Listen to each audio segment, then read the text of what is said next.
Okay, now let's finish here with some important functions. The first one is the impulse function. It's also known, the unit means it has an amplitude of 1. It's an impulse function because we will have also pulses. When I say impulse, it's a different thing. It's an impulse function. It's also known as a delta function or Dirac delta function. This is the name of a scientist. We're giving credit by saying Dirac delta function. Here how it looks, here how it's defined.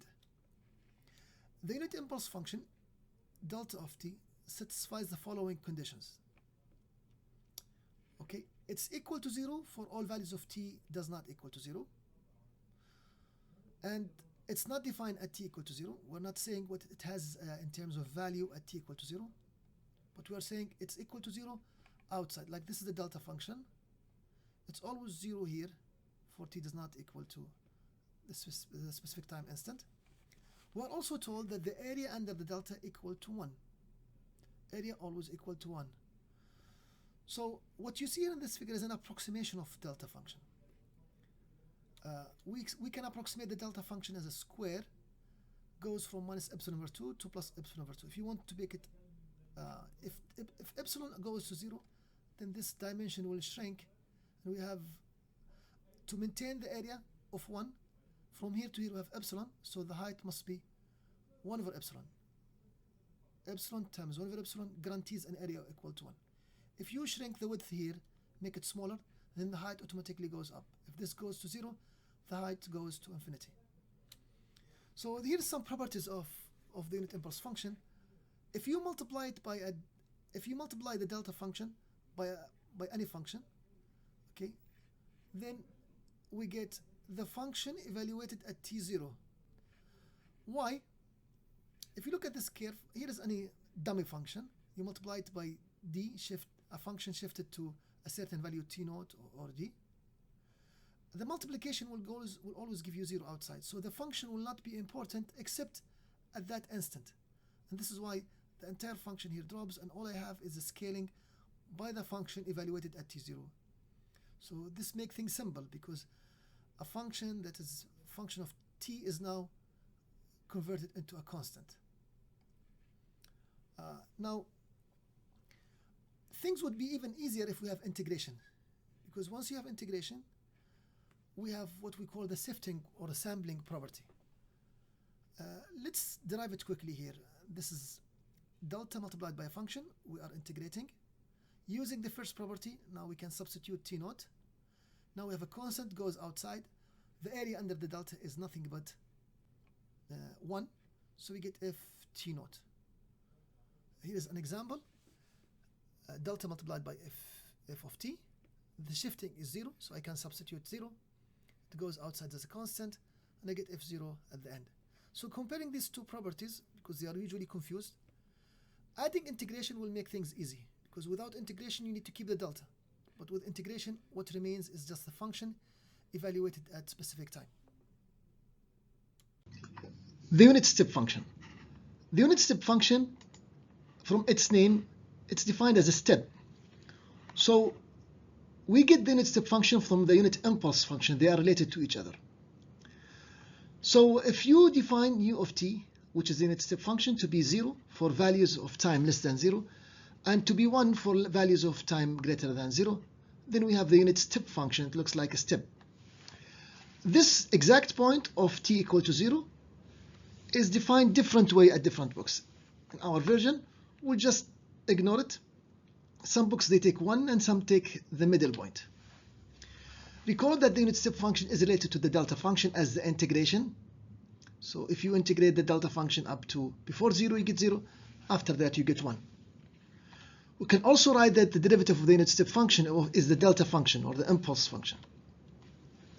Now, the unit step function, since it's either 0 or 1, squaring 0 or 1 or raising to power k will not change the unit step function. Remember that the unit step function is made of either 0 or 1.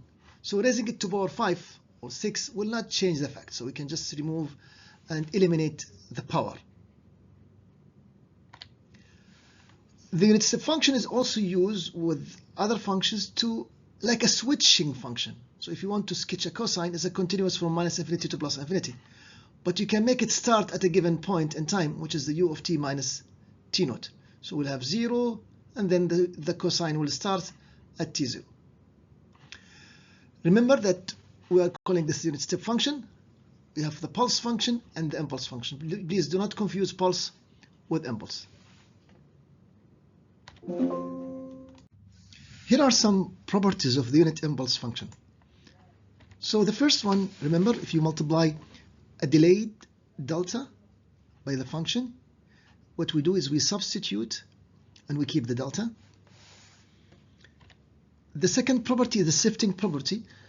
It's very similar to the first one, but if we have integration, what happens is that the area under the delta will be 1, so we'll get just f of t naught. Don't confuse the two. If there is integration, then the delta will be eliminated, otherwise it will not. The third property, now if the integration limits are not from minus infinity to infinity, and if you're integrating from a to b, then for this property to hold, then we must make sure that the shift t naught is between a and b. Otherwise, we are multiplying by 0 and integrating, because if the limits of a and b does not contain the delta, then of course you get 0 otherwise. So this is a condition required to get a similar answer. Now again, this is shifting property. The shift is 0 here, so it's kind of mirror image here. So if you compare this with that, what we are doing is that the delay is not in the delta, but rather in the function.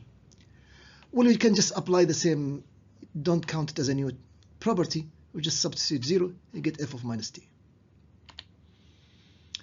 Recall also that the delta function is defined to be the derivative of the unit step function, and the unit step function is the integration of the delta. Remember that the integration limit is from minus infinity to t. I'm making this in blue because if this was infinity, you get 1. So it depends on where you integrate to. Now, if you scale the time of the delta by a, it's kind of compression. So you are reducing the area. So you expect that the integration will have 1 over a. The unit delta impulse function will be delta of t. But if we compress the width, we expect the area to be 1 over a rather than just 1, where a is a scaling factor. Last but not least, we have the delta of minus t equal to delta of t. It's like an even function. The rectangle function, we define the unit step function. We can define the rectangular function to be 1 between the two limits. So if tau equal to 1, rect of t will be from minus half to plus half, and we'll get the rectangle function. Of course, there is a relation between the unit step function and the rect function, so we can write the rect in different notation. All these are possible ways of expressing the rect function in terms of unit step function. You can multiply, sum, divide, so we can do it in different ways. Usually we use this rect to extract certain part of a signal because it has a start and an end time. So if you multiply a cosine, for example, cosine omega t, where omega equal to 1, then we can have a delay. The width will be 2 pi, and which is the period, and of course we will shift to the center, which is minus pi. So it depends on what you want to do. We can extract different part of the signal. Here is another example where we extract a sinusoidal signal. If you want to extract one, you just do this rect. If you want to have a train of pulses or extracted signal, then you take this original signal and have a counter where you shift by multiples of the period. In that case, we get a train of pulses rather than just one. We can extend that. We can extend the family of singularity functions, and if we integrate the delta function, we get the unit step function. If we integrate the unit step function, we get what we call the ramp function, because it looks like a ramp. So integration from minus infinity to t of unit step function give you t times ut. So we can write it as r, or just as t times u of t. So this is the line shows you we have a set of functions obtained by integration or differentiation of the delta function. If you go in this direction, integration, we get unit impulse function, unit step, then unit ramp, which is tu of t or r of t, and then unit parabolic, and it keep going as you differentiate. As a practice, I challenge you to sketch the derivative of the rect function. Remember how the rect function looked like? I'd like you to sketch the derivative of the rect. So we have the rect function, and it might sound easy, but we can still do mistakes. So remember that if you take the derivative, the slope here will be positive, going to infinity, and here the slope is going to be negative, going to infinity, because we are going down.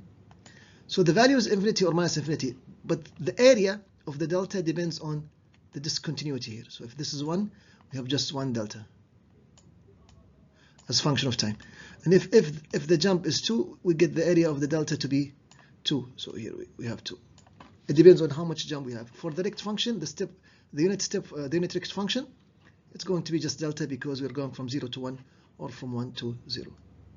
So this is going to be minus delta. Of course, shifted to the proper time location.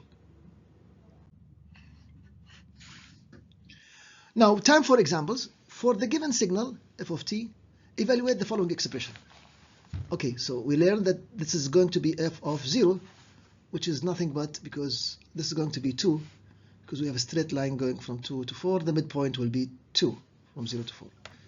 So the second expression, remember we substitute 0 here, so it's going to be f of minus 1. F of minus 1 is going to be 3 here. And then we have f, again, just substitute. We have 1. 1 minus 1 is 0, so you get f of 0, again 2. The next one is, okay, remember that we are scaling here, so it's going to be 1 over 4 times f of 0. 1 over 4 times f of 0. F of 0 is 2, so we get 1/2. 2 over 4, which is 1/2. Another one, we have integration from 5 to infinity.